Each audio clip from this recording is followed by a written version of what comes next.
Tenemos con nosotros a Javier, te decía, y que gracias a esa silla le has conseguido dar la vuelta a tu situación. Te lleva a conocer tu mujer, el deporte. Sí, bueno, yo hacía deporte ya de por sí, pero bueno, una vez que tienes el accidente, pues ves que dices, ostras, ¿ahora qué hago? Me falta una pierna, un brazo no lo muevo bien.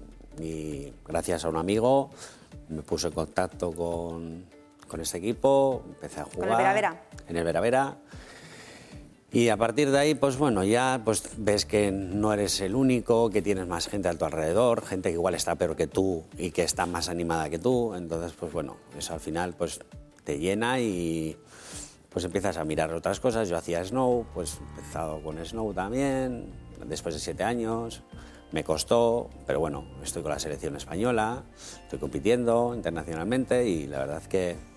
Claro, ha pasado ya 10 años. Sí. Y las cosas se ven, bueno, no sé si muy lejos o muy cerca.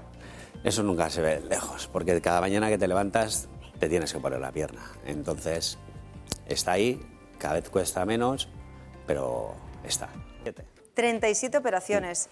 ¿Eso cómo se lleva? Porque al final te dicen, Pues... has tenido un accidente y además tengo que amputarte una pierna.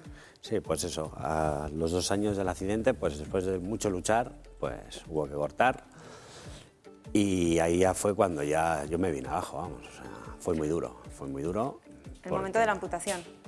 Porque al final, pues todavía me toca un poco, pero bueno, ya lo he superado.